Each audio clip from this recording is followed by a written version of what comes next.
Call this meeting of the Elections, Finance and Government Operations Committee to order. Today is March 25th. We have a very full agenda, so I'm going to be moving pretty quickly through things here. First on the agenda is the approval of the minutes from March 23rd. Do I have a motion to approve the minutes of March 23rd?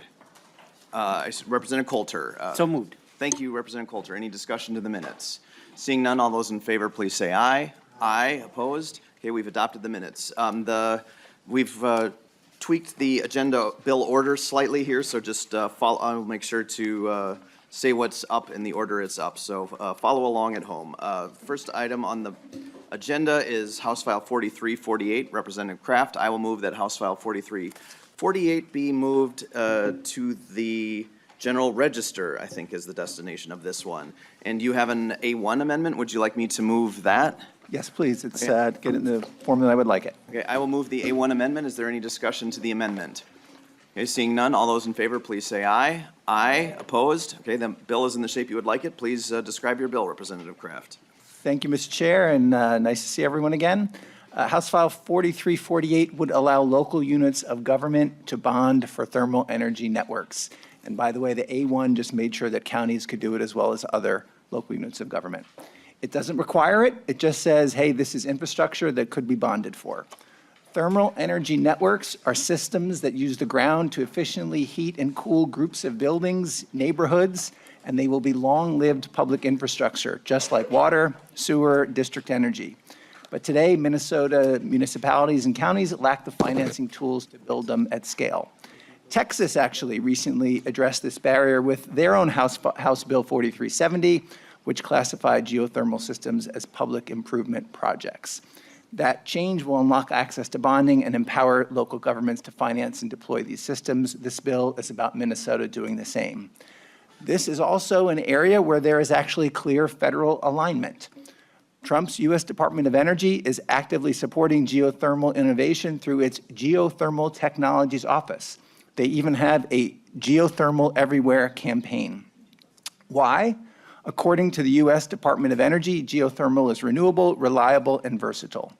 Across the country, more and more communities are leveraging geothermal, deploying thermal energy networks that serve neighborhoods, campuses, and business districts. The challenge is not whether these systems work, it's how to pay for them up front.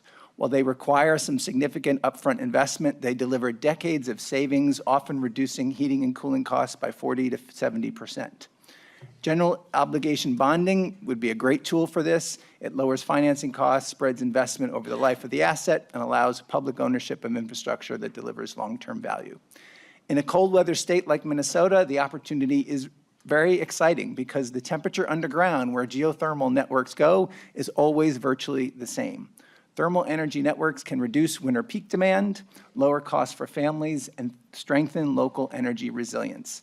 By giving these systems the same status as other public infrastructure, you'd be giving communities the tools to invest in affordable, reliable energy for decades to come. It's not a requirement, it is just practical, giving local governments another tool in their toolbox. With that, I think I have a couple testifiers. Thank you, Representative Kraft. I do have two testifiers who have signed up. First will be Andy Campo, and second will be Carly Werner. If you could both come up. Because of the number of bills on our agenda, I'm going to ask all testifiers to keep their remarks to 2 minutes or less, and I will enforce that a little more strictly than I typically do. So welcome to the committee. Please identify yourself and proceed with your testimony. Thank you, Chair Freiberg and members of the Elections, Finance, and Government Operations Committee. Appreciate the opportunity to come before you today and support House File 4348. My name is Andrew Campo. I'm the president of the Minnesota Pipe Trades Association. The Minnesota Pipe Trades Association is an umbrella organization representing nearly 10,000 men and women working in piping-related industries throughout Minnesota. Our members perform mechanical construction and repair work, including plumbing, pipe fitting, gas distribution, HVACR service, and fire protection.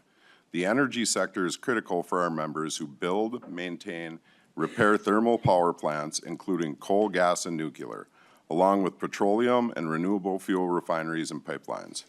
The energy transition is going to be challenging for those who have spent their careers working in the traditional energy sector. A just transition means ensuring that we are accounting for their unique skill sets and affording them opportunities to contribute to the low-carbon energy sector. The installation of thermal energy networks represents an important opportunity to put our members to work. While thermal energy networks can save money over time, the upfront cost of these systems remains significantly higher than traditional energy systems. By providing the ability for local units of government to bond for these systems, this will ease the initial upfront financial burden. We firmly believe House File 4348 will spur more interest in implementation of thermal energy networks. We would like to thank Representative Kraft for bringing this bill forward and would encourage members to support the bill. Thank you very much for your time today. Thank you for your testimony. And welcome to the committee as well. Please identify yourself and proceed with your testimony. Thank you, Chair Freiberg and members of the committee. My name is Carly Barga-Werner, and I'm here on behalf of Evergreen Energy, a St. Paul-based company that helps communities build thermal infrastructure, as well as manages our affiliated nonprofit, District Energy of St. Paul, which is widely regarded as one of the most advanced and efficient district energy systems in North America. Thermal energy networks, as you have heard, or TENS, are highly efficient heat pump technology, use highly efficient heat pump technology to move heating and cooling between buildings without fossil fuel combustion.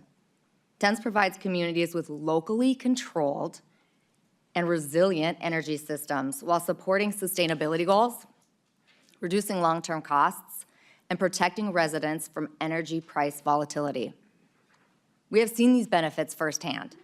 Evergreen led the development of a geothermal-based TENS at Oberlin College in Ohio. The system reduced the campus's carbon emissions by more than 90%, cut water use by over 5 million gallons per year, and is projected to save the college about $1 million annually in operations and maintenance costs. Communities in Minnesota are seeking these exact kind of environmental and economic outcomes. As has already been mentioned, the challenge is that TENS require significant upfront capital costs. This bill simply gives municipalities access to the same financing tools they use for other infrastructure.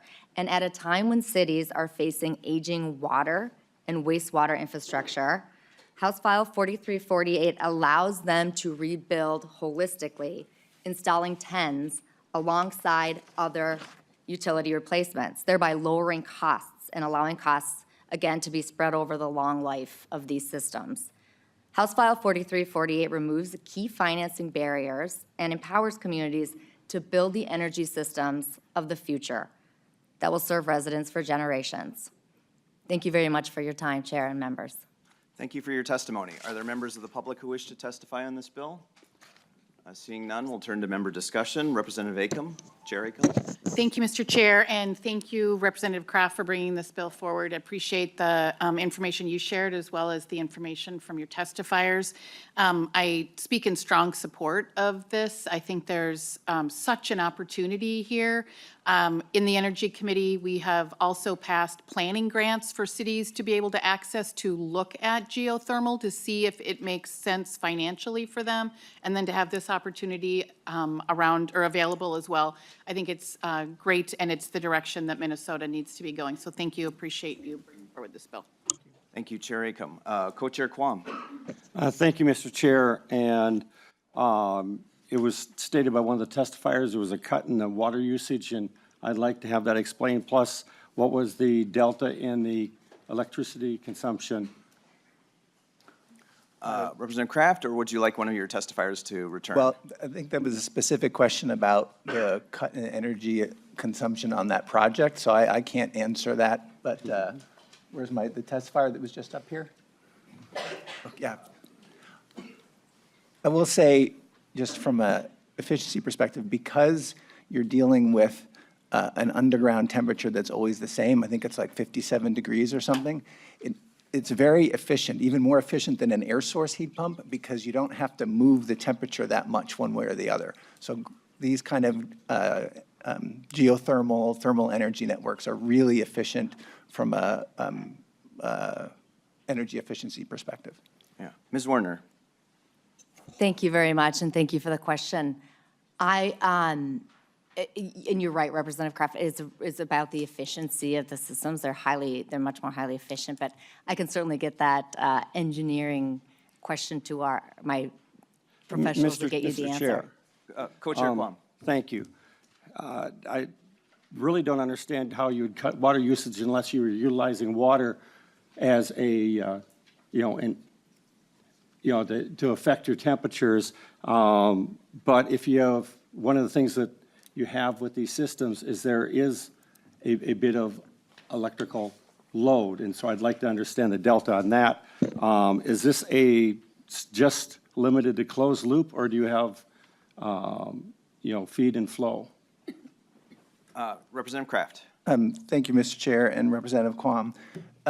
So not familiar with that system in Oberlin that much, but I imagine it was because it was, I would surmise, replacing something like some kind of a water heating system that was there on its own. And so having a system where you reuse the fluid versus Mr. not, Chair? I imagine that was, okay. Mr. Quam. Yeah, the question I asked this time was, is your projects, are they only limited to closed loop systems?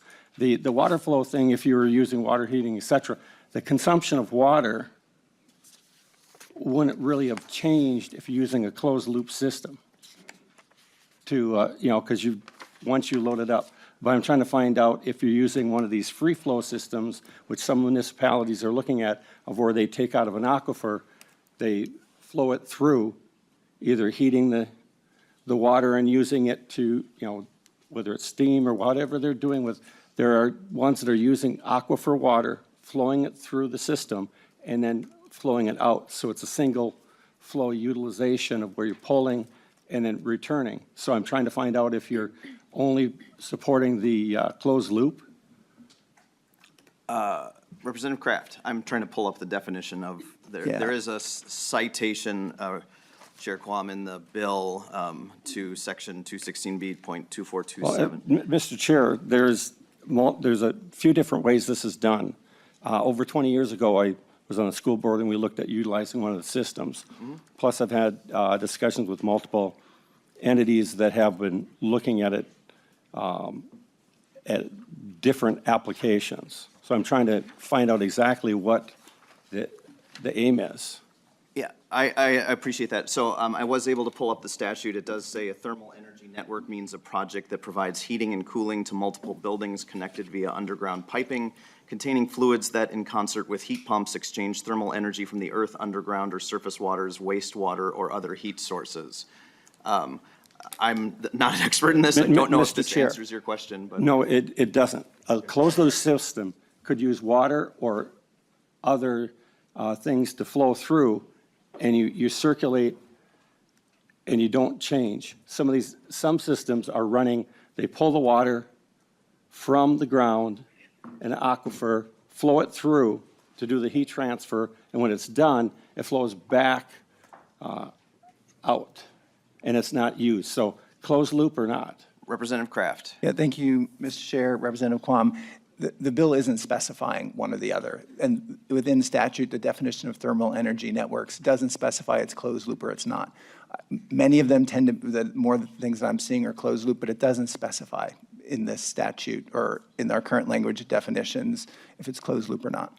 Mr. Chair, thank you. There are examples where certain systems, people are upset because it's going to utilize pull from the aquifer.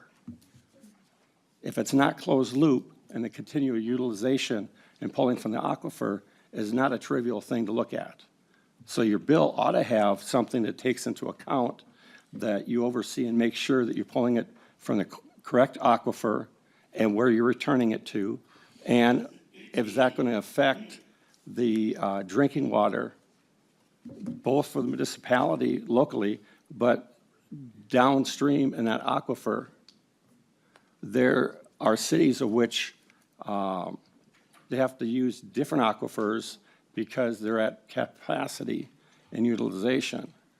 I would think your bill would look at and address that. Plus, I still don't see how they're cutting water usage by adding the system, because if you're using hot water for things, baths, drinking, cooking, this would not affect the amount of consumption and those utilizations. So that's why I'm trying to understand exactly what systems they utilized and need to know what is the electrical consumption, because there's quite a bit of electrical power utilized in these, heat pumps and in circulating whatever the fluid is. Yeah, Representative Kraft, I understand this does allow communities to bond for these projects. Does it actually change the licensing requirements for building anything? Mr. Chair, it does not.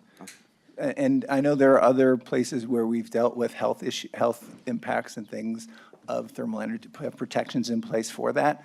But this was to be a very narrow bill that just says, you can do what is already defined in, how we've already defined it, that it's an option for folks. Well, Chair Mr. Chair, Kwong. part of the reason I bring that up is there are all these discussions about data centers and what it's going to do to the water consumption, what it's going to do, et cetera. And I think that we need to have, if we're going to be passing a bill that's going to increase these type of cooling and heat exchange type systems, we need to have the rest of the story addressed, make sure there are appropriate oversight. So you do some here, some there. Now you hit a point where you've got some problems with an aquifer. So I wish the bill actually addressed some of the things that are actually pretty big in discussion, at least in many of our areas. Thank you, Chair Kwong. I'm not seeing any additional, Representative Roach. Thank you, Chair. Maybe it's a question for House Research. Is there anything right now that prevents local municipalities from doing these? And if so, what reason is it that they couldn't, do this currently? Ms. Griffin. Chair Freiberg and Representative Roach, I guess I'm not quite sure if I can answer your question. I mean, what the bill is doing is adding these in under the special assessments chapter, which also has some bonding authority listed, and also in another section that allows for bonding of certain capital improvements. So I think it's just articulating that these specifically can be bonded for under those chapters. Yeah. We are getting a little bit into the issues before, I think that would probably be before Chair Akam's committee here. So I know our jurisdiction is within the local authority portion, but Representative Roach. Yeah, thank you, Chair Freiberg. I mean, there's a lot going on in here, and I mean, I'm just curious, aside from the bonding, could a local municipality put in thermal energy networks if they wanted to currently, or no?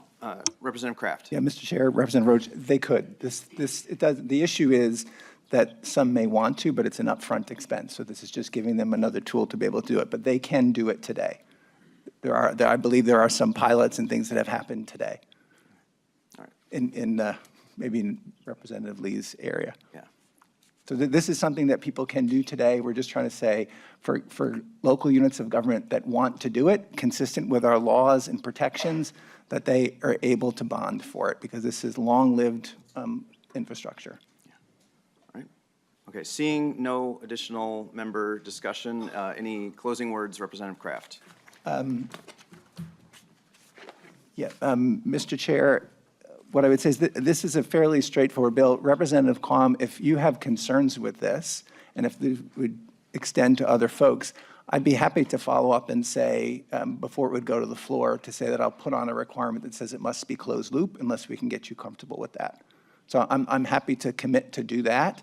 I believe that it's fine either way, but I'm happy to commit to do that, because most of these technologies now tend to be closed loop. Thank you, Representative Kraft. With that, I will renew my motion that House File 4348 as amended be re-referred to the General Register. All those in favor, please say aye. Aye. Opposed? Okay, motion carries. Thank you, Representative Kraft. Representative Hanson, you have House File 4202. I believe this is going to Commerce, so I will move that House File 4202 be recommended to be re-referred to the Committee on Commerce. Thank you for being here. Please present your bill. Thank you, Chair. And one correction, if you would like to go to Ways with this or Commerce, I am open to either one. I just wanted to put that on the record. Thank you, committee members, for having me today. House File 4202 is a good local government bill that addresses some of the local control ordinances in the cannabis statutes. You may have heard from some of your cities that there was some things that we could do better in clarifying those statutes, and so this is that work continuing. In House File 4202, you will find that it repeals an interim ordinance allowance that actually expired on 1/1/25, just cleaning up statute since we no longer need that. It also clarifies that reasonable restrictions, as mentioned in that statute, must be adopted by ordinance so that cities are clear about with their businesses and community and have some open discussion opportunities to talk about what reasonable restrictions look like in those cities. It also clarifies how locals need to calculate the retail registrations based on their population. That was a common question that was received back. It also clarifies how to calculate those optional retail registration caps when a city or township has delegated that process to their county. There were some questions about how to do that, so we wanted to clarify. It also clarifies that small businesses must comply with local zoning ordinances, the state fire code, and the state building code. And it clarifies how cities can report a business that is not complying with those, or if the city does not confirm that the business is in compliance. So it just provides some procedures to make sure everybody's on the same page and clear. And lastly, House File 4202 says that local governments are already empowered to and required to do age compliance checks. That's existing law. But this would then require them to report that they are doing these compliance checks back to the state, and that we can get a report on what kind of compliance checks they're doing. I think we all want to make sure that people 21 and up are the ones that are able to purchase cannabis, and so these age verifications or age compliance checks are just like what we would do for tobacco or alcohol, but we would like to make sure that data gets back to the office and that we can all take a peek at it if we would need to. And that's the entire bill, Chair. Thank you. Thank you for your testimony. And is the gentleman sitting next to you here for questions or to testify? Questions? Okay, all right. So is there anyone in the public who wishes to testify to this bill? Seeing none, any member discussion? All right, seeing none, I'm sorry, Chair Quam. The motion's to Commerce? That is the motion. Okay, thank Yes. you. Yes. Okay, so it seems like there's no objection to that motion, so, and no member discussion. So any closing remarks? Representative Hanson. Thank you, Chair. We don't have much more time in Commerce, so if you wanted to either keep it in your possession or go to Ways, I'm also open to either of those options. We can park it in Ways. I hear that's what a lot of people are doing these days. So if you'd like to do that, you're welcome to. I have another vehicle bill that's over there, so I just wanted to make sure I was clear that we have no preference on which path it goes. Okay, I think the discussion we had was Commerce, so I think I'll just leave the motion as is there. So with that, I will renew my motion that House File 4202 be re-referred to the Committee on Commerce. All those in favor, please say aye. Aye. Opposed?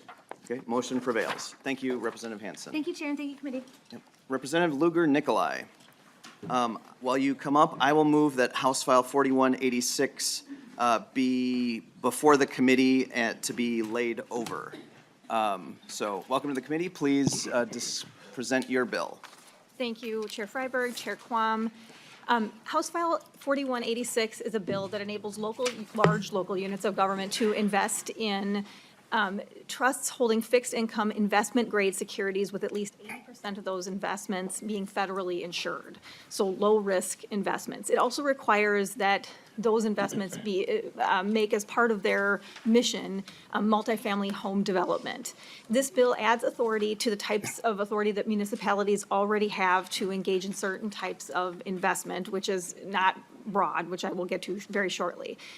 So particularly, this bill makes modifications to Minnesota Statute 118A.09, which permits local units of government that are either 100,000 or above or have a AA bond rating to invest in index mutual funds. They already have that ability. A fund that meets the criteria that we are proposing in this current bill is the AFL-CIO's Housing Investment Trust, which already has 118 projects completed or underway in Minnesota, resulting in 15,000 units of housing. over 15,000. And these types of projects are occurring in 38 communities across the state. This is a good investment. For a very brief bit of backstory, in 2017, at the request of a Minnesota community, 118A was expanded to allow for equity index funds to be invested in by cities and counties, again, over 100,000 or with a qualifying bond rating, not school districts. And school districts wouldn't be part of these changes either. This represents about 170 agencies. This bill would add to that authority by saying they may invest in funds that are A, registered with the SEC, B, holding at least 80% of the investments that are federally guaranteed or insured at the time of purchase, and C, having housing development as a component or the core of the mission of the fund. The funds described in the new language are and will be subject to scrutiny on a number of different levels, not least of which is that in order to even make these investments, the statute already requires that there be a public vote by the local unit of government. The AFL HIT fund does meet the criteria, but any sufficiently capitalized and federally regulated fund could also meet that criteria or those described therein.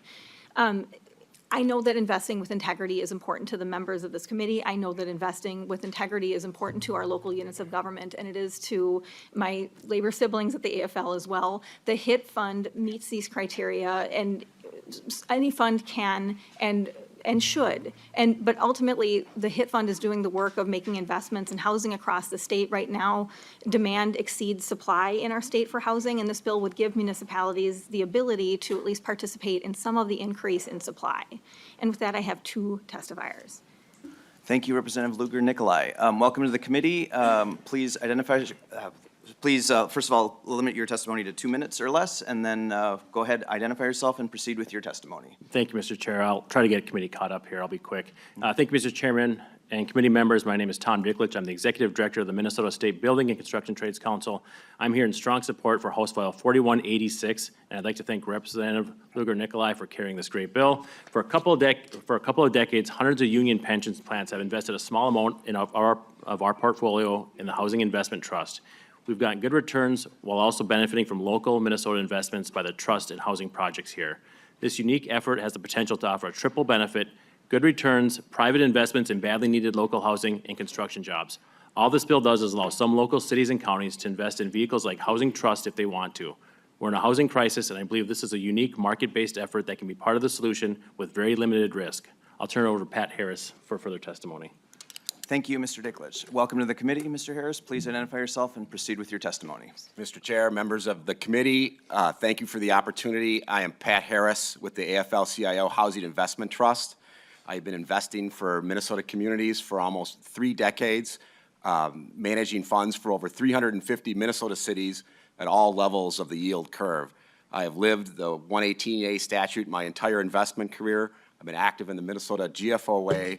I have served in the Finance Committee of the National League of Cities and the Treasury and Investment Management Committee of the National GFOA.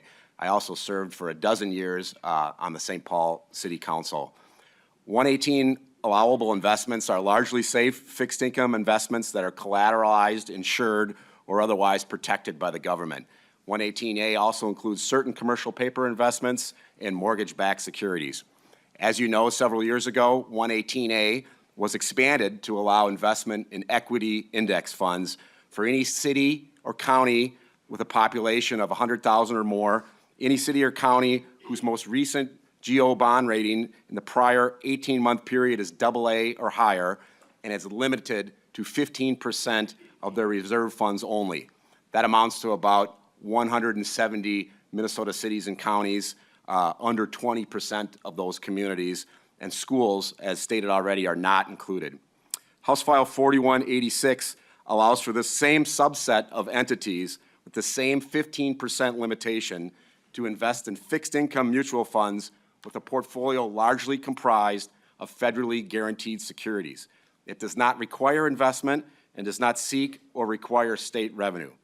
The amendment stipulates that such funds should be registered with the SEC and that 80% of the investments must be federally guaranteed or insured at the time of purchase, and that the fund's mission, in part, is the creation of local housing, which we know is a critical issue here in Minnesota. Funds that meet these criteria would largely be comprised of securities that are already allowable for all public entities in Minnesota, and at the current duration level of many Minnesota entities with long-term reserves under investment. The risk profile of these types of funds is significantly lower than existing statutory authority for equity index funds. Investments in these funds can achieve fixed income investment performance for public portfolios and the creation of critical, affordable, and workforce housing across Minnesota without direct city or county outlays. And as we seek solutions for affordable housing and performance for public portfolios, this measure is out of the box, a non-state revenue opportunity for Minnesota, select Minnesota cities and counties. And I'm happy to take any questions. And thank you again for the opportunity, Mr. Chair. Thank you. Are there any members of the public who wish to testify to this bill? All right, seeing none, is there any member discussion? Okay. I do appreciate you bringing this forward. Representative Luger-Nikolai, a few years ago, we did expand the authority of cities to invest in index funds, and I think this is consistent with this, and it's important to get the conversation going. This bill is just being laid over. So did want to start it. So seeing no additional, any closing remarks, Representative Luger-Nikolai? I thank you, committee members, for the opportunity to talk about this today, and I hope we can continue this conversation as we go along, and hopefully before the end of session. Thank you. With that, the bill is laid over. Vice Chair Lee.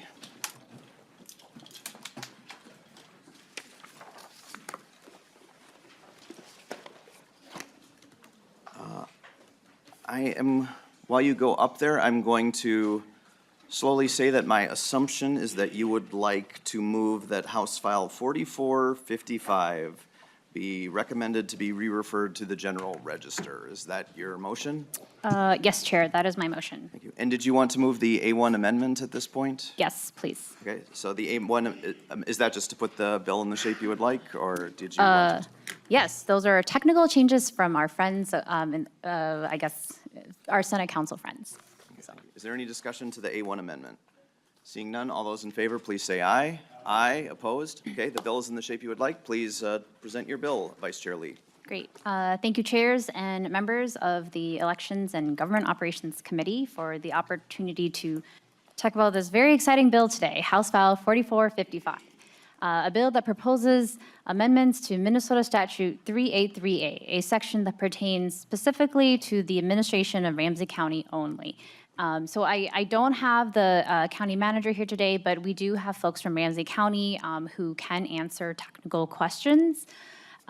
This year, Ramsey County is starting a process of just updating our, I guess, governing statute in office as we got a new county manager who's trying to make sure that county practices are aligned with the statute.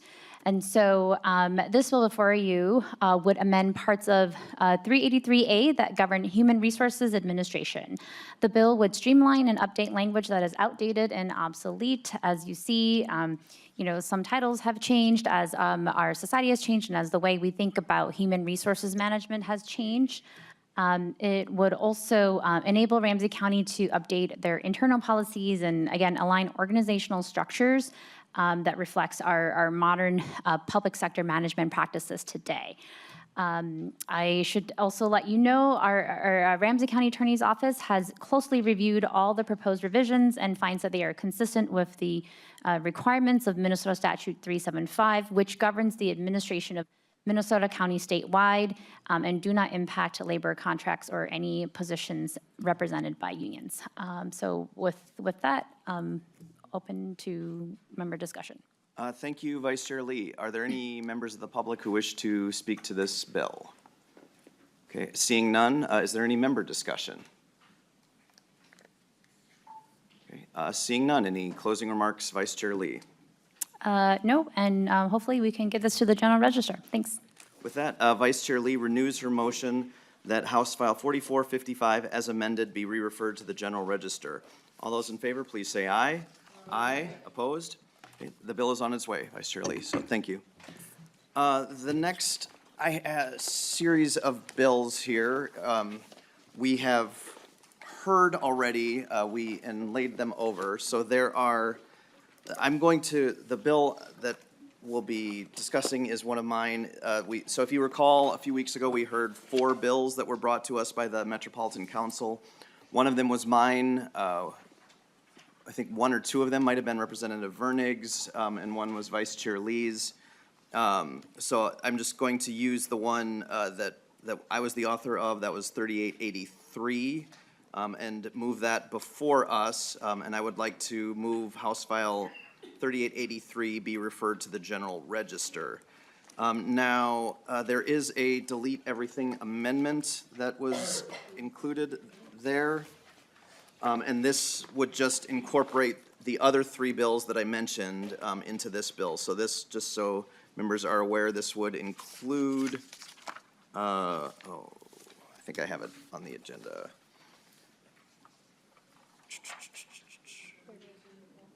Oh, actually, I don't know that I have the bill numbers here, but the other 3 Met Council bills that I mentioned, Representative Vernig's, oh wait, actually, yeah, it is here, 3882, 3884, and 3881. So those, what's that? And we're going to roll them into 3883, yes. So it's sort of a Met Council mini bus is sort of the plan for that, because we're not, my understanding is we're not doing omnibuses this year, but like a little Met Council mini bus might be acceptable. So with that, I will move the DE1 amendment to House File 3883. Is there any discussion to that amendment? Representative Coulter. Mr. Chair, I'm wondering if this is a Met Council mini bus. Does this need to go to the Transportation Committee? I'm going to ignore that comment, Representative Coulter. Is there any legitimate member discussion? The dad in me liked it, I suppose, Representative Coulter. Okay. All right. Oh, yeah, I'm sorry, okay, and there is actually, yeah, there was also an A2 amendment, I think, that had a technical change. So I guess I should move that, because that's an amendment to the DE amendment, right? Okay, so I will move the A2 amendment. Is there any discussion to that? Okay, seeing none, all those in favor, please say aye. Aye, opposed? Okay, the A2 amendment to the DE amendment has been adopted, so the DE amendment, as amended, is before us now. Is there any discussion to the DE1 amendment? Okay, seeing none, all those in favor, please say aye. Aye. Okay, so the 4 bills are now combined into our Met Council minibus. Is there any discussion to the bill as amended? And because we already discussed these bills, I don't think there's a need to take testimony on them again. We already took testimony on all 4 of the bills. So seeing no additional discussion, I will move that House File 3883, as amended, be referred to the General Register. All those in favor, please say aye. Aye. Okay, the motion prevails. Okay, so that took care of several things on the agenda. Just give me 1 second to continue to get organized here. So I think next on the agenda is House File 4242. This is another one we have heard already. It is my bill dealing with decedents' personal property. Chair Quam and I'll just to get it before us, I will move, so we've already heard this bill, we've already had testimony on it and member discussion. I will move that House File 4242 be before us and be referred to the General Register.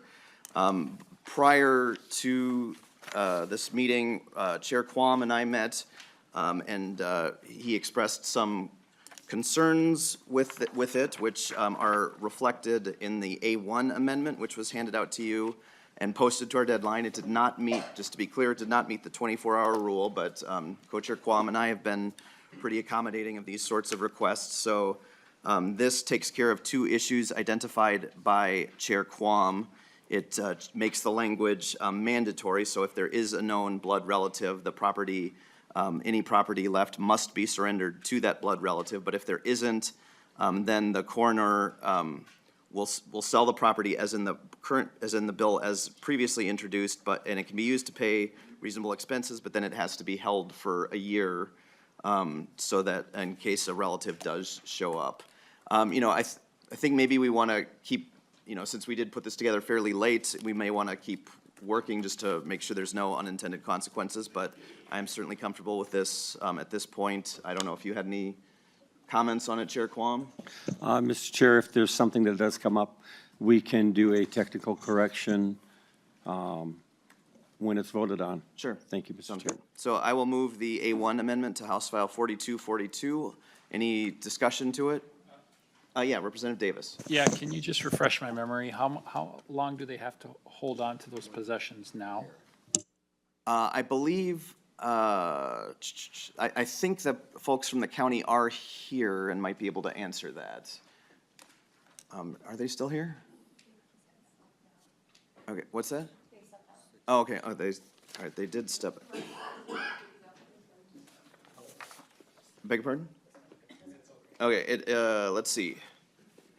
It does say in the original text of the bill, the language that's crossed out, if the unknown decedent's identity is established and if a representative shall qualify within 6 years at the time of the sale, the county shall pay, I don't know, you might want to just refer to the language in there. Yeah, sorry, Okay. Mr. Chair. Yes, Representative Thank Davis. you. Yeah, then I actually, sorry, I know we already passed the amendment, but that makes me like the amendment even more because it's quite a drastic change we're making there. Sure.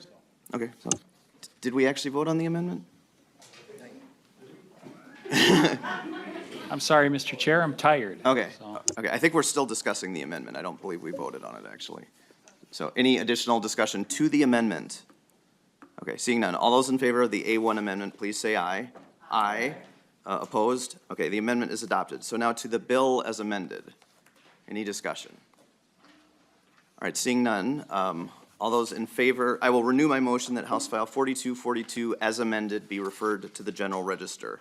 All those in favor, please say aye. Aye. Okay, opposed? Motion prevails. Okay, now, Representative Greenman.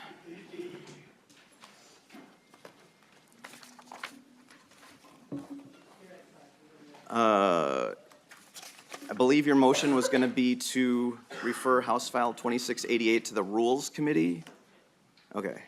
So Representative Greenman moves that House File 2688 be referred to the Committee on Rules. And you have an A1 amendment as well, it looks like. Did you want to move that? Yes, Mr. Chair. Did you have any explanation of the amendment? It's just a few cleanup things. This bill has been around and also was introduced last year. So it's just a few changes to put the bill in the shape I would like it. Okay, all right. Any discussion to the A1 amendment? Okay, seeing none, all those in favor, please say aye. Aye. Opposed? Okay. Amendment is adopted. To your bill as amended, Representative Greenman. Thank you, Mr. Chair. And what House File 2688 is a resolution asking Congress to amend the Constitution to firmly establish that money is not speech and that human beings, not corporations, are the people entitled to constitutional rights. It reflects the broad consensus rejecting Citizens United and related cases that have unleashed a torrent of dark money and corporate spending in our elections. It affirms the principle of government by, of, and for the people, not government by corporation.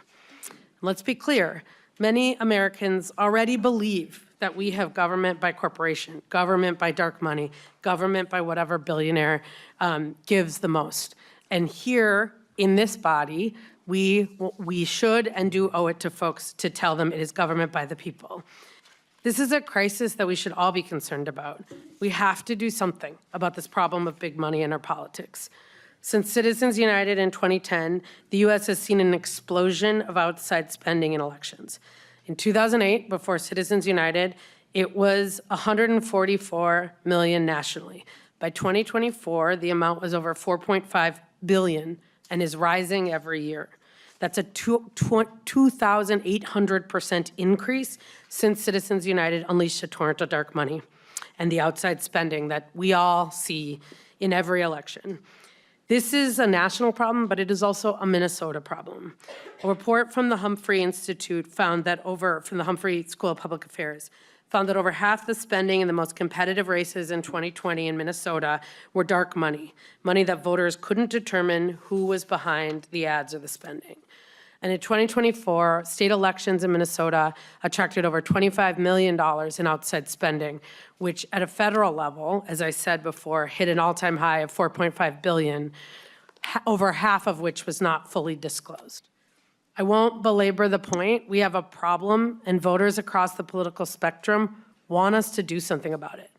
Poll after poll and any given conversation on the doors in our communities show that the concerns with money in our politics is overwhelming, and it cuts across party lines. Voters are concerned that wealthy donors' influence is growing. In a January 2026 poll, 68% of voters said wealthy donors have more influence than they did a decade ago. And 76% agree large donors make it harder for ordinary Americans to have their voice heard, including supermajorities of Democrats, 86%, of Republicans, 76%, and of independents, 81%. A whopping 81% of Minnesotans are concerned that the influence of money in politics, and they say it poses a threat to our elections. There is very little in our politics or our policy that 80% of Americans agree on. But then again, this is about protecting their power as voters and as citizens of our democracy. And so I think it's time to take some action.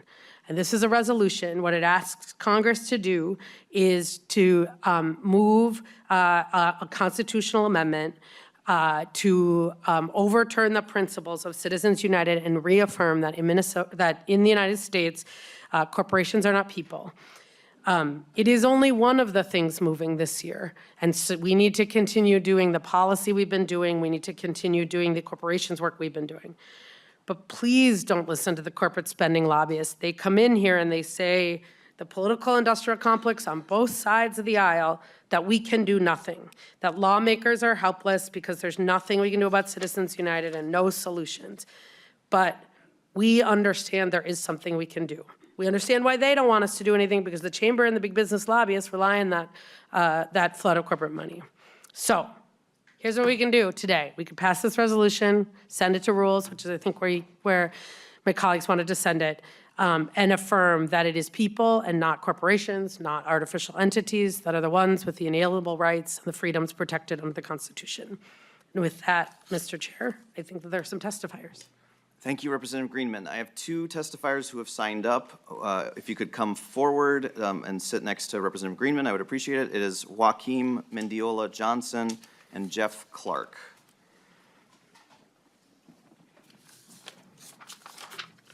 Welcome to the committee. If you could please identify yourself and then proceed with your testimony. And we will be limiting testimony to 2 minutes. Thank you. Acting Chair Freiberg, committee members, I'm Jeff Clark, and I'm a volunteer with Minnesota Move to Amend. I'm going to focus on House File 2688, an amendment, as a unique proposal that gives Minnesota special distinction if we end up sending it to Congress. Many people think the problem with a government that doesn't represent us is just about too much money in the system. And of course, in the simplest sense, just reverse Citizens United. But the problem really has a second part: how corporations deal with government obstruction to their will by challenging regulatory laws and litigation. And that's been boosted by the Supreme Court deeming them persons with constitutional rights. The example in my written testimony, Minnesota Sands versus County of Winona, 2020, makes the point concrete and local to us. The company wanted to override a local ordinance prohibiting industrial mining with a claim in part that it violated the takings clause of the Fifth Amendment, to which the company felt entitled. HF 2688 petitions Congress for an amendment with two principles described already that neutralize both problems.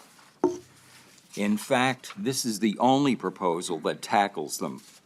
Others address just one, the money and politics piece. If Minnesota passes 2688 and SF 569, we become the 24th state to petition Congress for an amendment, but the very first to advance a full solution. And doing so has no impact on Minnesota's legislation or budget. In closing, we can't know what the amendment bill Congress will eventually draft and move will be like, but this bill should inform the argument before that happens. So from the middle of the nation, let's lead the pack. I urge you to pass this bill. Thank you. Thank you for your testimony, and welcome to the committee. Please identify yourself and proceed with your testimony.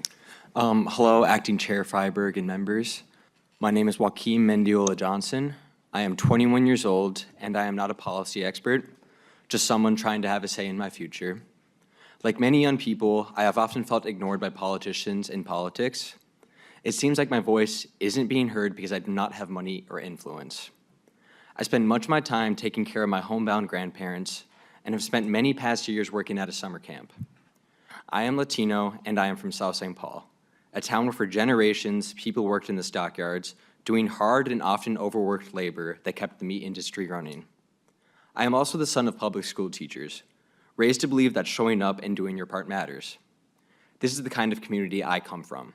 People who work hard, take responsibility, and show up, but people who also feel like they have no say when important decisions are made. Right now, it can feel like some voices carry more weight than others, and that weakens trust in our system.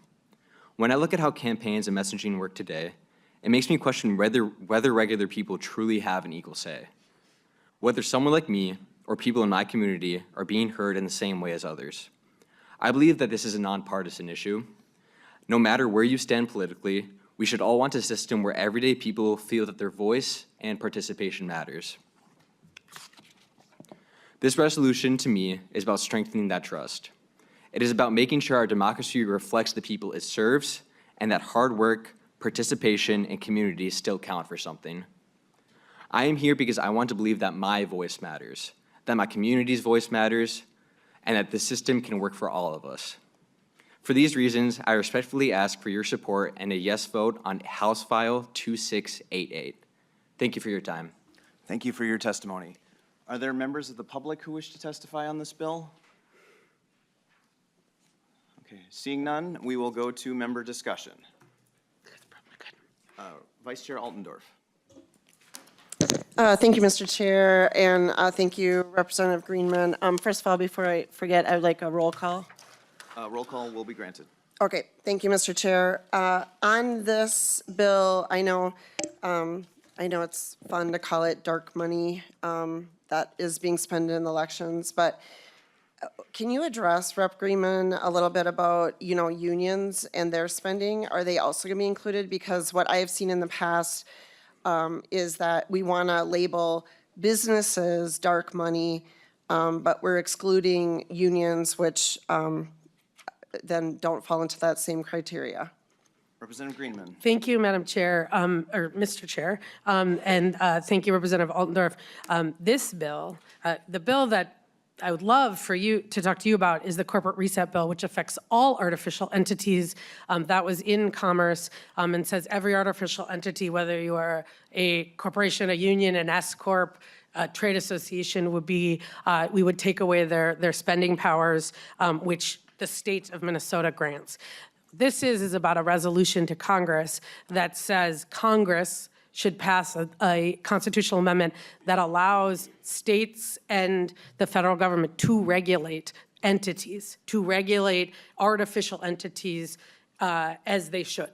This makes the distinction between natural humans and artificial entities, and states could determine that, and we've been having that conversation.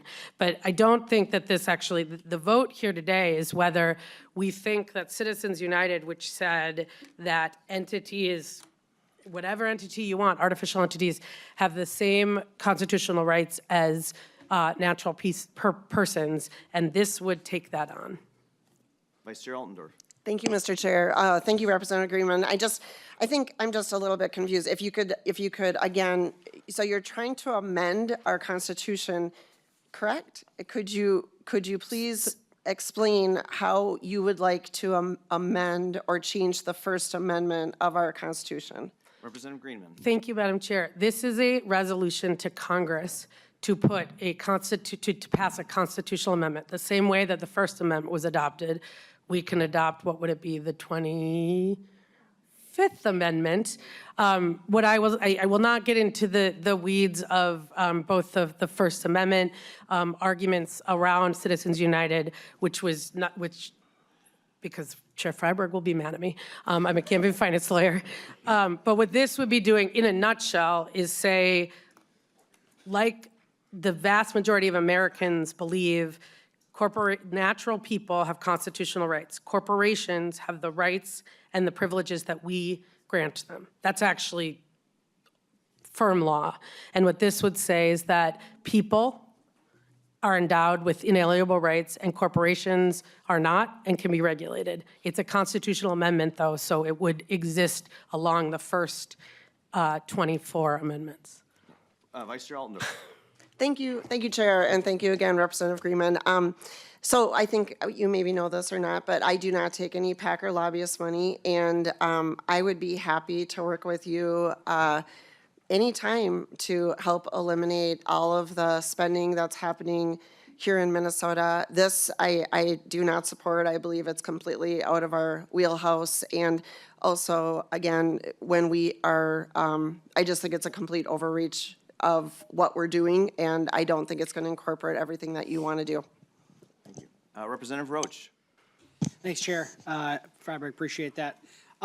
Yeah, I'm against it too. I mean, the Supreme Court ruled pretty, it was 5-4 ruling, and, Clarence Thomas, who's I think's a very intelligent judge on the court, had very strong words about this, and definitely was in favor of upholding this, and to turn this over, in my opinion, is a direct attack on our, First Amendment right. Not this is you're preventing, a corporation or an entity, however you want to phrase it, from being able to voice their opinion within our political environment, and I don't think that that's the best thing. I have one other comment, which is to the young testifier here today.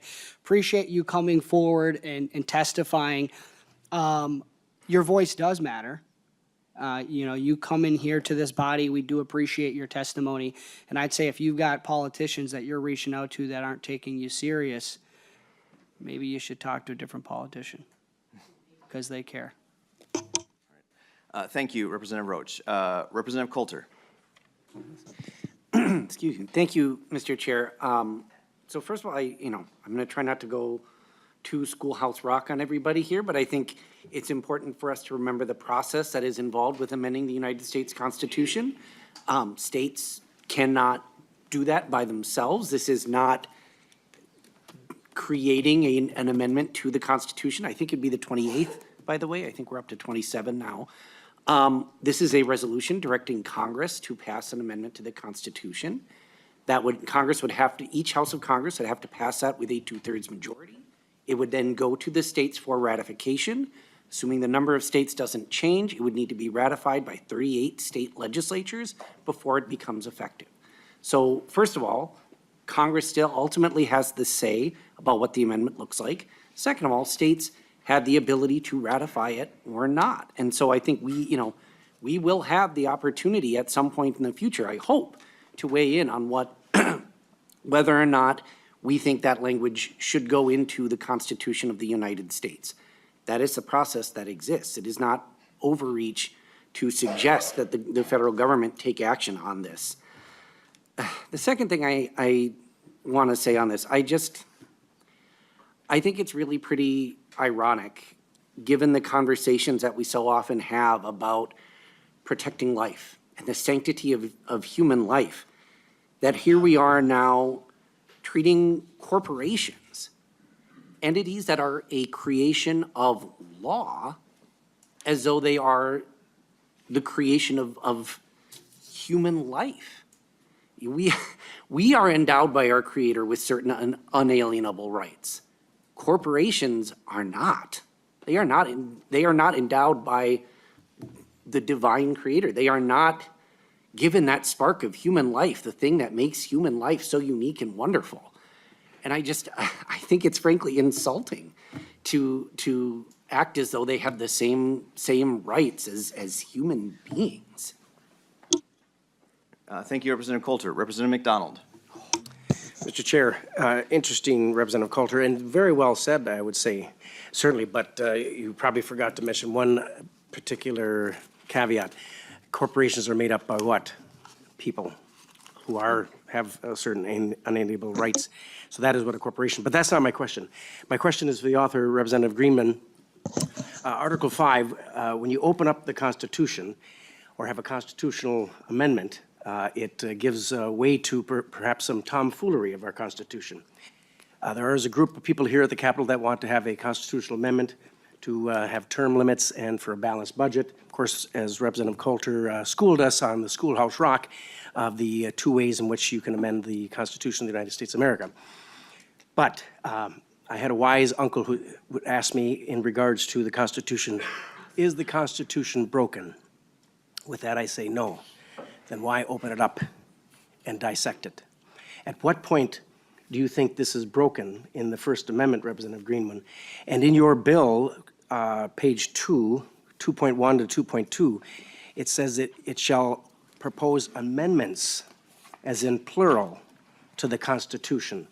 That should give everyone pause that we're gonna, if she's successful, open up our Constitution to certain amendments that could take away certain rights that our forefathers, through the divine providence, had put together for us in the future.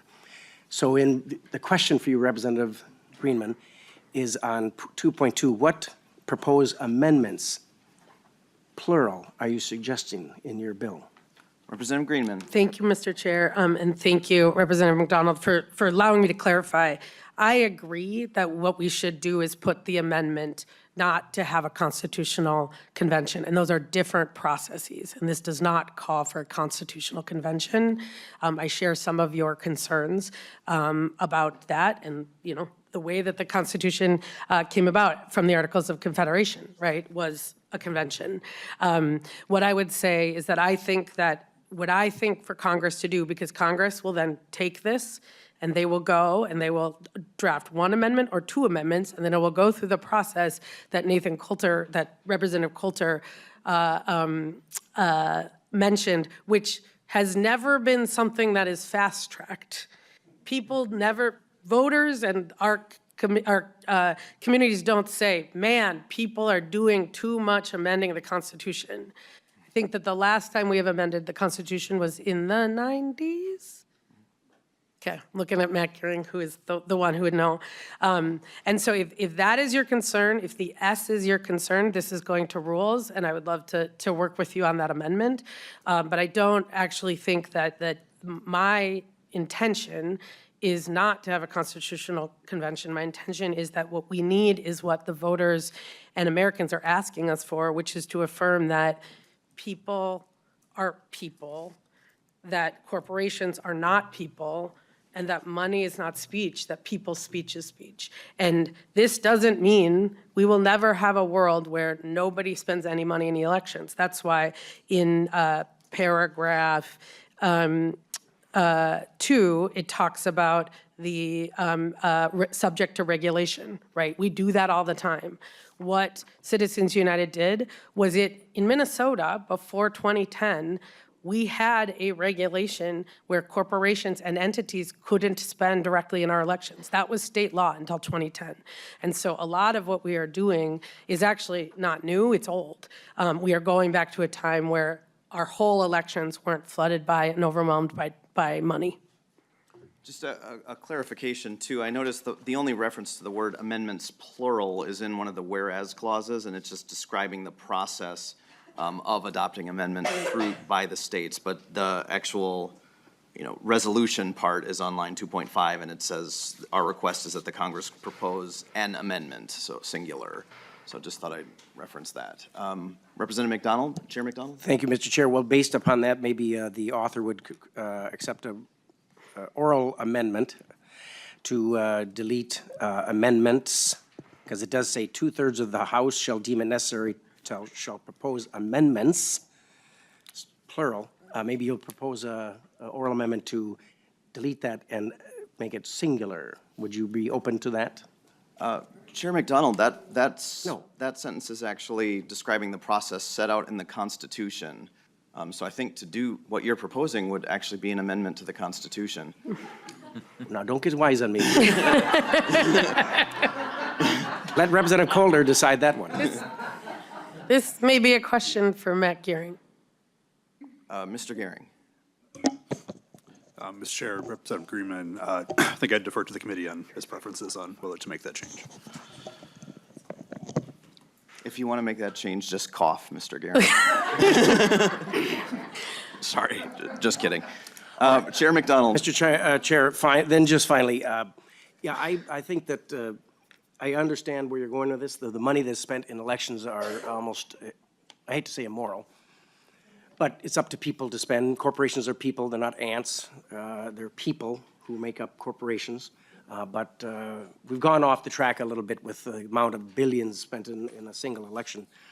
But that's the freedom of speech. That is our First Amendment. And I think that this would weaken that First Amendment and the people's ability to have a say, be it a corporation of 3, 4, or 24. So I would propose not to support this Representative Greenman. I think the thought is certainly doable and worthwhile, but not when it opens up our Constitution for some foolishness, and any attempts to change our rights or our Constitution is not necessarily a good thing in these days, especially freedom of speech. Thank you, Chair McDonald. Seeing no other members, I'll turn to, actually, Representative Davis.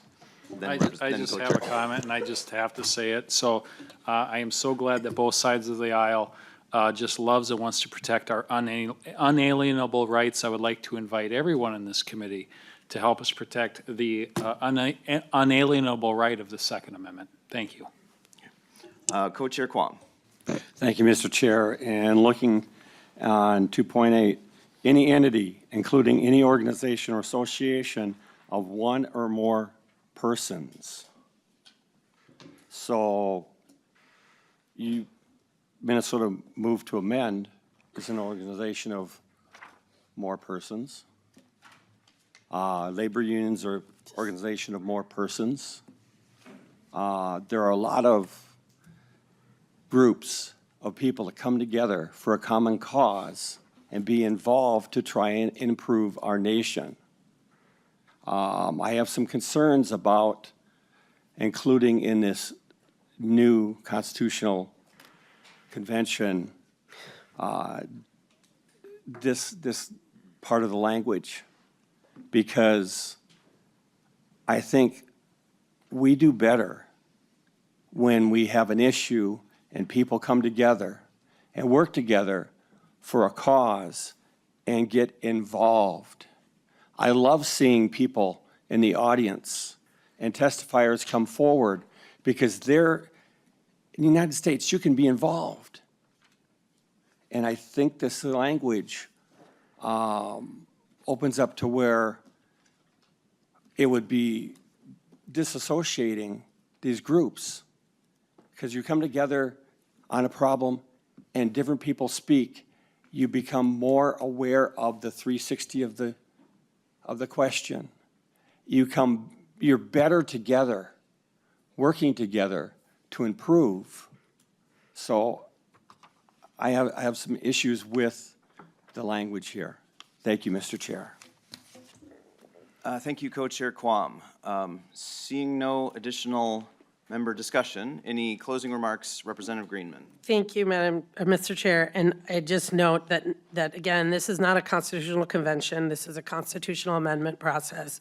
I'd also note that nothing in this resolution prevents entities, corporations, affects them at all, except for allowing and allowing what was the law before 2010, which is states and federal government to regulate political spending in the interest of the public. And what I will say is, I agree with you, Representative Kwam, that people coming together and organizing, and whether it's a community level or whatever, is the most important thing. And right now, all of that is being drowned out by concentrated money. And we see it in committee after committee. We see it in our halls. We see people coming and asking us for to limit, in Representative Akum's committee, to limit compensation that ratepayers are paying for executive compensation, millions of dollars, and Excel and Centerpoint come and we deadlock. We see it we talked about surveillance pricing, spying on people, and using that to raise prices. And what happens? We deadlock. And so the idea that money, that somehow protecting the amount, the concentrated money in our elections is helping the First Amendment just isn't true. It is drowning out the voices of Americans and citizens. It's why 81% of Americans want us to do something. So I just end with, money is not speech, corporations are not people, and people should drive our elections and our decisions, not money. Hardworking participation and community still means something. And it means something in this fight. And I think it is on us to show the public that it means something. The Supreme Court left the people to fight big corporate money with both hands tied behind their back. And this is just trying to to unshackle our hands and do something to protect our democracy. Thank you, Mr. Chair. Thank you, Representative Oh, Green. and Mr. Chair, can I ask for a roll call? I believe it's already been requested. Yes, so with that, Representative Greenman renews her motion that House File 2688 as amended be referred to the Rules Committee. A roll call has been requested, and the clerk will take the roll. Chair Freiberg? Yes. Freiberg, aye. Chair Quam? No. Quam, no. Vice Chair Lee? Yes. Lee, aye. Vice Chair Altendorf? Altendorf, no. Altendorf, no. Representative Acom? Aye. Acom, aye. Representative Coulter? Aye.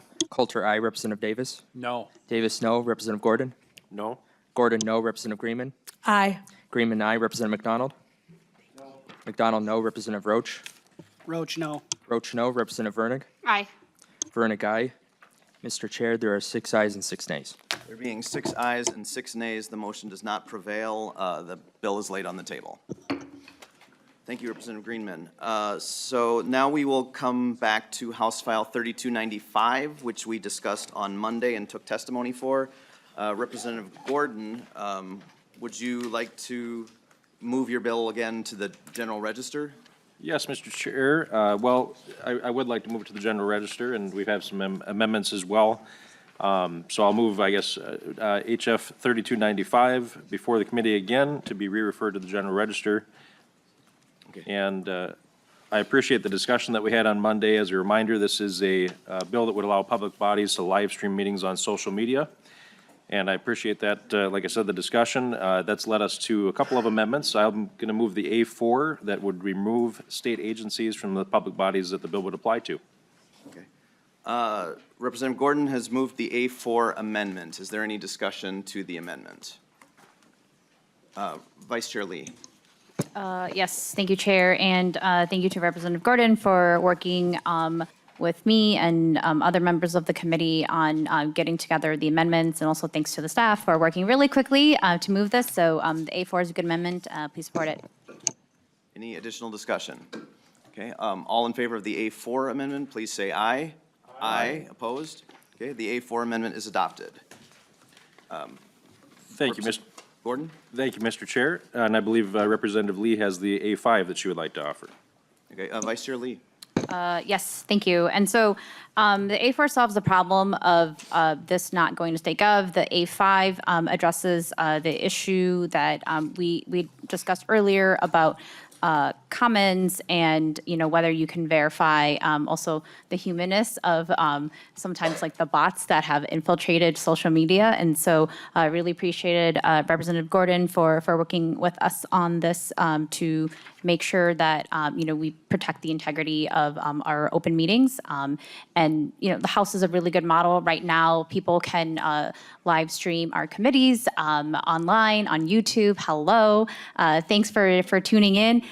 But they can't comment, right? And so I have a constituent who writes in every time on every bill that he opposes. He CCs me and CCs all the committee administrators, providing his name and his address, right? So we can hear from him, but he is proving his humanness. And so yeah, I just wanted to make sure that, you know, in whatever body you are, we're able to do that. We don't have time to fix that. So I do want to keep working on this, you know, going forward to try to think about how we can bring, you know, some of our, I guess, less exciting meetings out to people so they understand the decisions that are being made about them. But in light of, you know, the desire to get the bill to the general register, you know, for now, want to make sure that we're just turning off the comments feature. So thanks. Thank you. Representative Gordon? any Thank you, Mr. comment? Chair, and I appreciate Representative Lee's help on this with these amendments. I'm not 100% on board with the amendment, and so I'm glad to hear that you're willing to kind of continue to work on that. But I think there's just a lot of different opinions on how the live streams comments section should be handled and how they should be treated. So I would encourage a yes vote on the A5 today, and looking forward to future discussions as well, so. Thank you, and I appreciate both of you working together on this in good faith. Is there any, oh wait, so we have the A5 before us. Any additional discussion to the amendment? Okay, seeing none, all those in favor, please say aye. Aye. Opposed? Okay, the amendment is adopted, so we have the bill as amended before us. Any further discussion to the bill? Okay, seeing that, any closing remarks, Representative Gordon? I would just say that I think we can all get behind the idea of government transparency, and I would encourage a yes vote, and I'll renew my motion to move HF 3295 as amended to be re-referred to the General Register. Okay, Representative Gordon has renewed his motion. All in favor, please say aye. Aye. Opposed? Motion prevails. The bill is on its way. And now I Mr. am Chair, going. I just want to say thank you for following through on, and being a man of your word, too, for getting this in today. Oh, you're welcome. I appreciate that, Representative Gordon. So with that, I will hand the gavel over to Vice Chair Lee, and I will move to the testifying table. If you could just bear with me for a moment. The voter guide. Sure, I'll take it.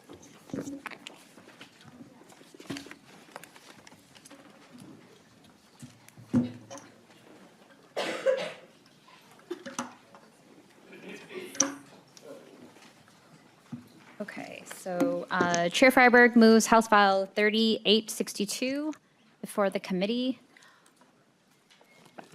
Thank you, and just for members' awareness, the intent is to lay this bill over. Okay. Okay, to your bill. Thank you, Madam Chair, members of the committee. So this bill. Oh, actually, you have a DE. Do you want to move the DE first? Yes, I will move the DE. Okay. So the DE puts the bill in the shape I would like. It takes into account some suggestions, I believe, from the revisor's office and other stakeholders. Okay, well, is there discussion on the DE1? Okay, well, all in favor of the DE1, say aye. Aye. Any opposed? Okay, the DE1 is adopted. All right, sorry, Chair Freiberg, to your bill. Thank you. So this bill would create a Minnesota voter information guide to be published by the Office of the Secretary of State before each statewide general election. A recent two-part study conducted by the Office of the Secretary of State found that Minnesotans want more information about candidates and how to vote. 32 states already provide voter guides with key details like polling locations, early voting locations and hours, eligibility, and ballot questions. Most also allow candidates to share information in their own words. The bill includes the when, where, and how of voting in addition to candidate statements from candidates for federal offices, statewide, state offices, state legislative, and judicial races. It ensures accessibility through both an online guide and a printed version mailed to households with registered voters. I believe I have some testifiers here from the Office of the Secretary of State Okay. to provide some more information. Please state your name and your affiliation for the record. Madam Chair, thank you. Jonah Rothstein, Office of the Secretary of State. All right. Thank you, Chair Freiberg, for your partnership on this bill. In 2024 and 2025, the office conducted a voter study. During that process, we heard from Minnesotans that they are seeking more information about their candidates for office at all levels. Minnesota has the benefit of not being the first state to look at doing a voter guide. 32 states offer some form of a voter information guide for their citizens prior to even-year general elections. All of these guides include basic information on voting, who is eligible to vote, where they can vote and when, and what offices are on the ballot. Most state voter guides also include candidate statements and a few basic biographical questions from candidates. Minnesota is in the minority of states, 18 states, that do not offer a voter information guide. And while the Office of the Secretary of State and local election officials offer a plethora of information to voters online, we do not have a single product that is distributed to all registered voters. This bill reflects what the office learned from conversations with other states, learning from their best practices, costs, and voter preferences. And the office looks forward to hearing your feedback on this bill. Thank you very much, Madam Chair and members. All right, so I don't have anyone else on the agenda, but are there members of the audience here who would like to testify on the bill?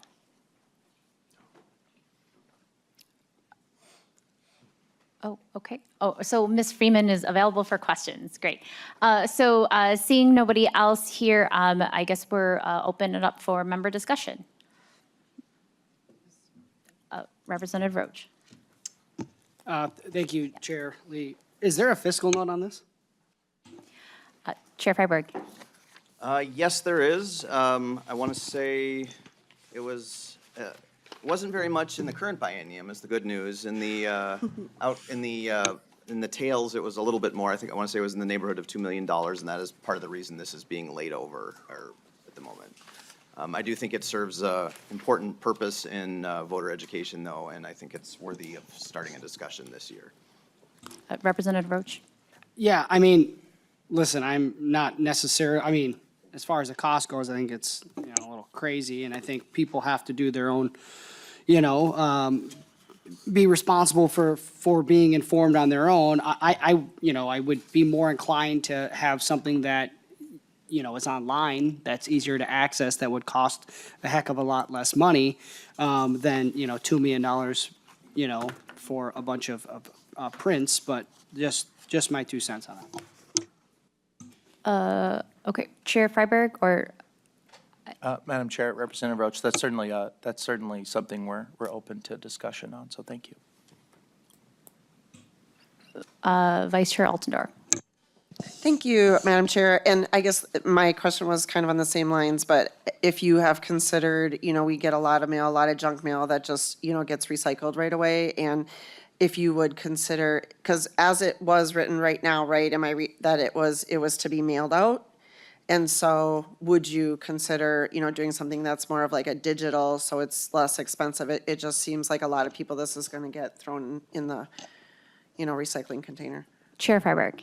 Yeah, I would consider it. There are some reasons I know that a mailed version is preferable, and I think Nicole Freeman from the Office of the Secretary of State can provide a little more background on that too. Sure. Ms. Freeman. Thank you, Madam Chair. I'm Representative Altendorf, Nicole Freeman from the Office of the Secretary of State. What we've learned from research and in talking with other states, and why we put together this proposal in coordination with Chair Freiberg, is that we've heard from other states that while they might have an online version, there were states that moved from a printed version to an online version, and they only received 20,000 clicks on that guide in a state where millions of voters exist. And so we've also heard from folks who have made different shifts over the years, from other states, not folks, but other states who have made shifts from over the years, and they hear about from their voters how much they use the printed guide. They're seeing people bring it into the polling place with them.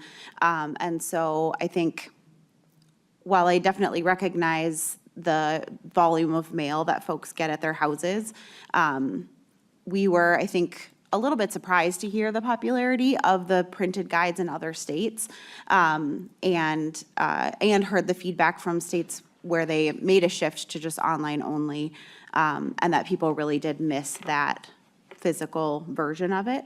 And so that's where we put this proposal together. Yes, thank you, Ms. Freeman. And, Vice Chair Altendorf. No, thank you, Madam Chair. And, just appreciate you bringing it. I know you said we're going to lay it over, but it's interesting. I just have not heard of this concept before, but it's good to see what the other states are doing. Thank you. Chair Quam, did you want to comment on this? Yeah. Thank you, Madam Chair. I was, looking at the fiscal note. This appears to like it would be a multi-page document, so there's printing and et cetera. The current cost for mailing out to, 1 million people is not trivial. One thought is, like they're saying, they've got the postcard with a online or maybe having some stuff available with a local county and et cetera, because you're making a general thing, across the state, so that's a lot of stuff that's being done.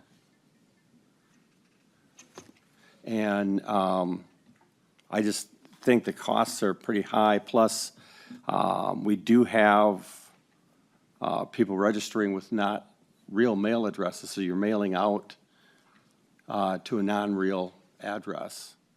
And so you're going to have automatically so much go into, recycling.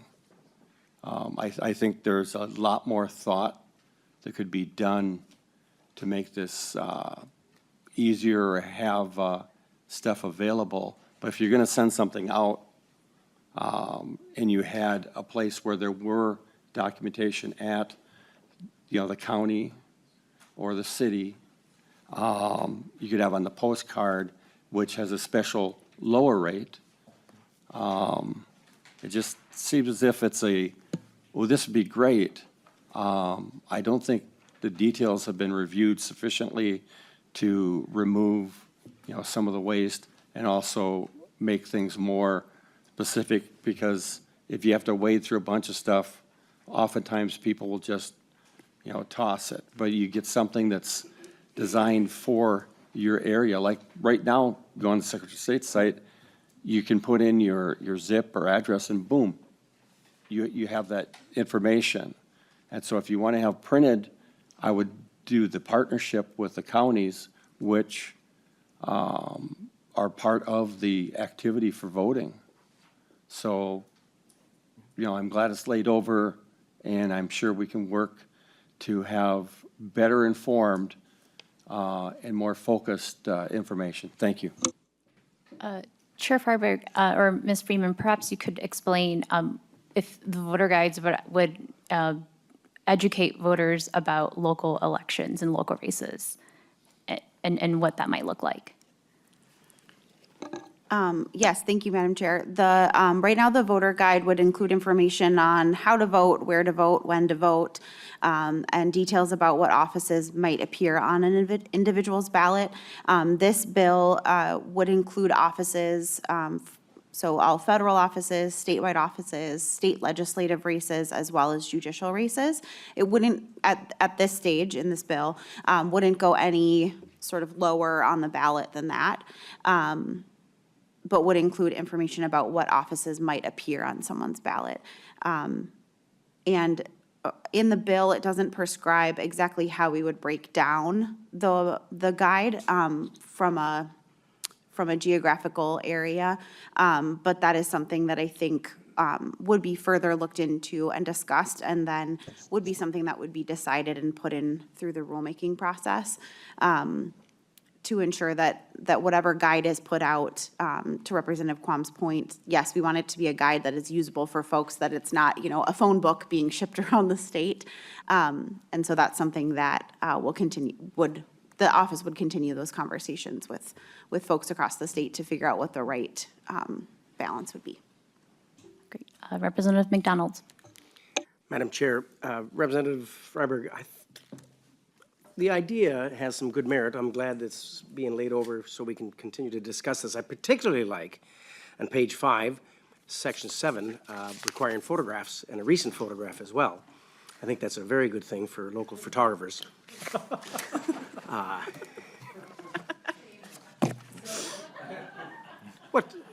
got to see what this person looks like before you vote for him. So I think informed citizenry is very important. Our founding fathers thought that to be the case and put that into many, I think it was Thomas Jefferson in his writings. Perhaps a QR code would be good on this too, if your language would require a QR code, because some people perhaps get the piece in the mail and they don't have time to go through it, but they certainly have time to scan it, and maybe they want to read it later. Some of their Gen Zs or Gen Xs or whatever generation likes to do that on their phone. So I don't think it's necessarily a bad idea. I could vote for this if the Secretary of State's office would say, you know what, we're going to cut $2 million somewhere in our budget to pay for this each year going forward. I think that would be a good trade-off.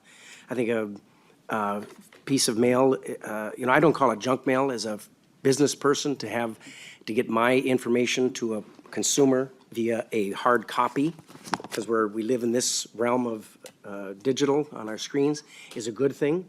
And the better informed the individual, the voter, the better our democracy will be. I think your third parties already send out flyers, right? MCCL sends out flyers to people in my district, to my voters, and other organizations, other corporations with dark money are sending out flyers and literature to each resident to vote on. So I just give it some merit. I'm not speaking against it. I think that this is something that we could discuss, and maybe the Secretary of State's office would be open to, hey, we'll cut $2 million out of our budget somewhere, and we'll add this every year and send this out to the voters. But I would recommend adding the QR code to this. Any response to that, Mr. Chair? Chair Freiberg? Yeah, thank you, Representative McDonald, Vice Chair Lee. Yeah, I think the idea of a QR code is certainly a good one, and I'm open to that. Seems like a nice addition. Madam Chair, yes, would the Secretary of State's office like to respond to my fantastic idea on how to pay for this? You may, or you may decide not to respond to. That's okay. I guess what I will say is I understand the bill is being laid over, and happy to have conversations offline about how it's funded. Thanks. Okay. Representative Roach. Thanks. Thank you, Madam Chair. A couple other, and I don't want to belabor the point, but a couple other concerns I may have is, specifically on the print side, as we saw last year, I don't know if many recall, but in an election, there were ballots that were misprinted with the wrong, there was a Republican that was, on the ballot said that they were a Democrat. And so my fear is what would happen and what the cost associated would be if there was a misprint on the paper, right? I mean, that's a lot of cost. I have another concern about the candidate statements. It sounds like someone can just write an essay up to 100 words versus, specific questions. And then thirdly, there's a party preference which states must list the political party affiliation or political principle. So instead of saying you were, part of the DFL, you could say I'm a principled conservative. Right? And so I think the way the language is written, it leaves it up for ambiguity and maybe some potential evading of truth and not giving out full information of who that individual may be and what party they represent. And if you look at websites like I think it's Ballotpedia, I think they do a pretty good job of being nonpartisan, getting information out to voters. And so my third comment would be, in question would be, would the Secretary of State's office just be willing to work with and share a link to an outside organization that already has an infrastructure that they can then just share to candidates? Chair Freiberg. Yeah, sure. Yeah, there was a lot there. I know in the question about misprints, that's a good question, and interesting comparison about that ballot from the last election cycle. I know the intention is to hire temporary employees to thoroughly review the guide for any sort of potential error like that before it goes out. But certainly, if there have been examples of that happening in the other states that have a voter guide like this, I'd certainly be interested in hearing from Mr. Rothstein or Ms. Freeman. To the point, okay, there were about 4 questions there. I'm just trying to remember them all. To the point about the party principle, I think that's consistent with other statutes. I think Mr. Rothstein could maybe speak to that one. Mr. Rothstein. Madam Chair, Representative Roach, the intention there would be to reflect what a candidate puts on their affidavit of candidacy. Okay. If I. I guess, yeah, we can go back to Representative Roach. Okay, thank you. Yeah, because I just see it says political party affiliation or political principle. So I guess what's the terminology of political principle, and what is that? What is that referring to? I guess because for me, I interpreted it as I'm not going to say I'm a Republican or a Democrat. I'm just going to say I'm a principled conservative. Ms. Freeman. Thank you, Madam Chair and Representative Roach. So the political principle is something that an individual that's filing as a minor party or someone who's not running under a major party label can put on their affidavit of candidacy. And so that, again, would be based on what folks are currently allowed to do, whether they're filing with an affidavit of candidacy or a nominating petition. So I think how other offices have done it is they take their candidate filing information and use that as sort of the shell, and then are adding in information from the candidates directly, and things like that. So that's that's an example of how others have dealt with, what should be plugged into those sort of general biographical information spots. And so, Ms. Freeman, what happens, I guess, after a primary, right? When, I guess my question is if you win the Republican primary, you run as a Republican, right? Or how would that impact how someone is labeled?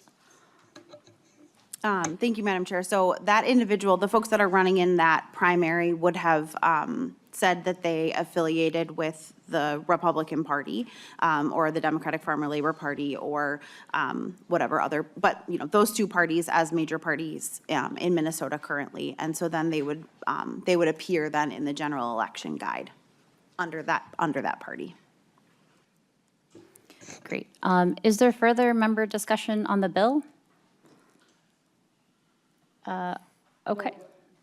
Oh, Sorry. Representative Roach. Okay, yeah. I was just wondering if Ms. Freeman could maybe comment on whether or not the Secretary of State's office would be willing to just share the link of an organization like Ballotpedia that I think most people would probably sit here and say that they seem to be non-biased and just put out information of candidates. So I think if the point is just trying to get information to voters, why create the infrastructure and put money behind it when there's already an entity there that we can just redistribute? Chair Freiberg.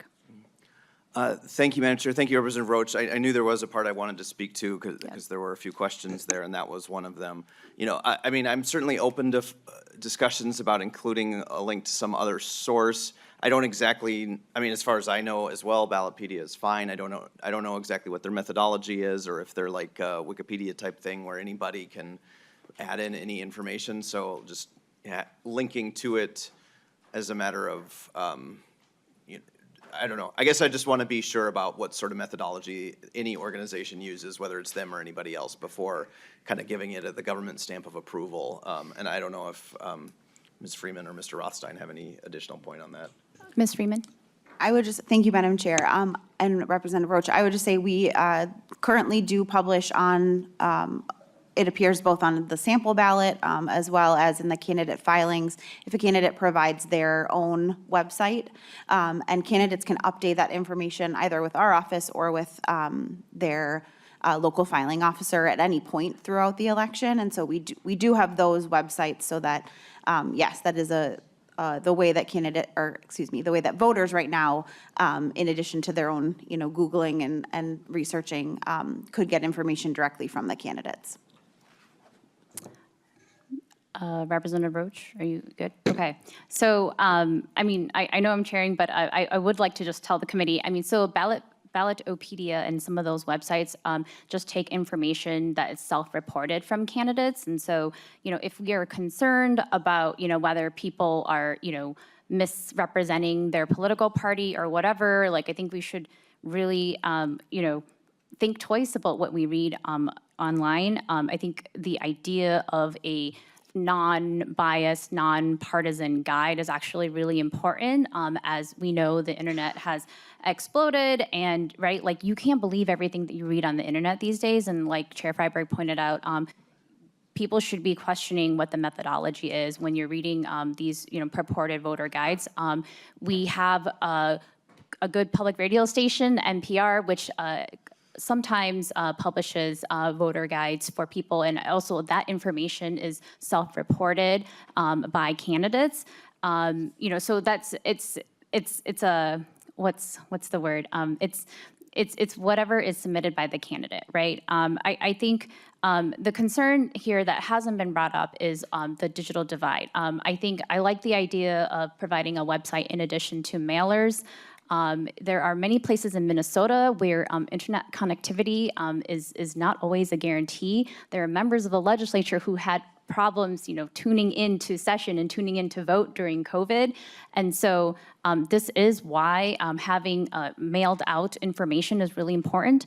There are precincts in Minnesota which only vote by mail. That is like the only way that they actually participate in the democratic process. And so, it's not that, we're just mailing things out. Like, I really do appreciate the idea of using digital voter guides.